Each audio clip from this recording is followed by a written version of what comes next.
What can Texas Tech fans expect if Grant McCasland is indeed hired as the next Texas Tech head men's basketball coach? Hey, how's it going, everybody? I am RC Maxfield here for the Back to 12 podcast, and in today's video, we'll discuss just that, Grant McCasland and what he brings to the table. As Jeff Goodman of the Stadium reported yesterday, that Grant McCasland has emerged as the favorite to land the Texas Tech head coaching job, and now Texas Tech and Red Raider Nation, they went out and they watched UNT play Oklahoma State. And let's be honest, Grant McCasland hit a home run with his performance up there in Stillwater as the Mean Green upset the Oklahoma State Cowboys and Mike Boynton in overtime to move on to Vegas and play in the semifinals of the NIT. But Texas Tech fans really aren't worried about that. They're more worried about what are we potentially getting with Grant McCasland as the next head coach of Texas Tech. And really, there's one thing that everybody's been talking about, and it's defense.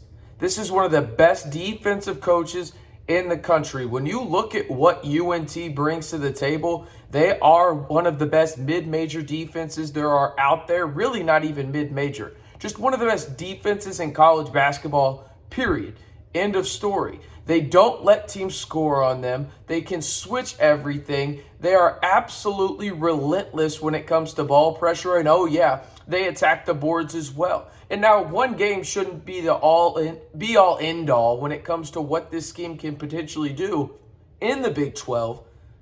But it's a pretty good representation, right? Like you're playing Oklahoma State. And now I get it. Oklahoma State isn't the most healthy team in the country right now. They got a lot of their guys back, but you look at what they did last night in Stillwater, and it was the masterclass of we are going to play our game and not allow you to change that, right? They were aggressive defensively. They turned Oklahoma State over. They attacked the boards. And then on the offensive end, this is something that's bothered me a little bit, but I wanted to see what it looked like, albeit one game against Oklahoma State, what the tempo looked like, because UNT is the worst tempo team in the country. Right? And I think it would be sped up a little bit if Grant McCasland did indeed get this job, and all signs point to him getting it. I'd be absolutely shocked if he didn't at this point, right? So when you look at what they did against the Cowboys up in Stillwater, they controlled the pace the way that they wanted to. Did they get the best shots every time down?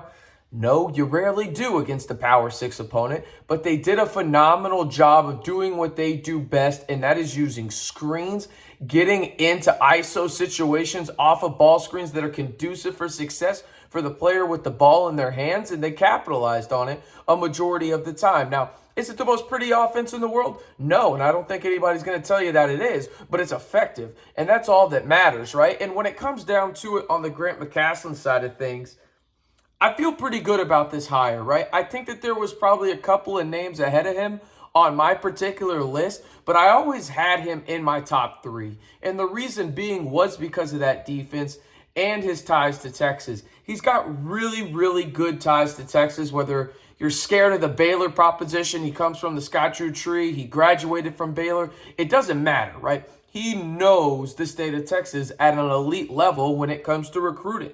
And now, this is where really things stand out to me about Grant McCasland. But before we get there, I want to know your number. No, not like that. I'm not trying to slide into the text messages or the DMs or anything like that. Just 1 through 10. Let me know on a scale of 1 through 10 how excited you are about the potential of Grant McCasland being named the Texas Tech head men's basketball coach. And again, I think it's going to happen. Nothing is official yet. That's why I'm verbalizing it that way, how excited you are about the potential of Grant McCasland being the next head men's basketball coach. I truly do believe whenever the Mean Green either lose in the NIT or maybe even win it out in Vegas, that Grant McCasland will indeed be the next head men's basketball coach for the Red Raiders. But I want to point this out, and I tweeted this out. Be sure to go follow me on Twitter at RCMB323 if you have a Twitter. I'm going to read my tweet verbatim because, again, I think there's a lot to dissect here, and this is coming from a guy that, again, I had Grant McCasland in my top three, but I never really had him at number one, except when I named the top 10 coaches that I thought were most likely to land this position, right? So this is what I said. A lot could be said about Grant McCasland and his style of play and whatnot, but one thing is crystal clear about him. He's a flat-out winner. He's got a 153-77 record as a D1 head coach. That is a 66.5 winning percentage. He's won 20 games in 5 of his 6 years at UNT, and that program only had 8 20-plus win seasons in the 62 years prior to him showing up on campus. So think about that. And the 1 year that they didn't win 20 games, they went to the NCAA tournament and upset Purdue as a 13 seed, right? He's a flat-out winner, okay? I'm not done there yet, though. He's also got the only 20-win season in Arkansas State men's basketball history since 1997-1998. We're talking about 26 years, 25 years now. And he did that in his first year and only year in Jonesboro. And trust me, I don't blame him for getting out of Jonesboro. I grew up in Arkansas. Woof. Anyway, he's proven wherever he goes, he turns the program around quick and sustains that level of success. Again, if you can do that in Jonesboro in 1 year, not trying to diss the whole state of Arkansas, I actually like Arkansas, but if you do that in Jonesboro, that is a difficult-ass place to win. Period, end of story. And he did that in 1 year. Listen, I get it. He's not the flashy hire that people wanted. Flashy is good sometimes, but I think when you think about what Texas Tech needs right now, they need a guy that's going to be able to come in and build upon the foundation that Texas Tech has with the facilities, the fan base, and the culture that he can bring in is really going to implement and elevate that foundation. Now, he's going to have to go out and recruit. I have no doubt in my mind that he can. He's gotten some guys that were top 350 players in their recruiting class in the country to go to UNT. I think he'll be able to recruit. His staff will be important. There are a lot of what ifs, right? I get it. There's a lot of what ifs when it comes to Grant McCasland. But there's one thing for certain. One thing unequivocally true. This man wins, and he wins at a high level, and he does it consistently, right? There's no doubt in my mind with everything that is there at Texas Tech right now in terms of the facilities, the fan base, the conference you play in, and the potential players that would come back now that Grant McCasland is reportedly going to be the head coach. There is a lot of great things happening for him, and I think the biggest thing for me is this when it comes down to it. And this is arguably the biggest compliment I can give a coach in any sport. He's a basketball coach. He knows how to win.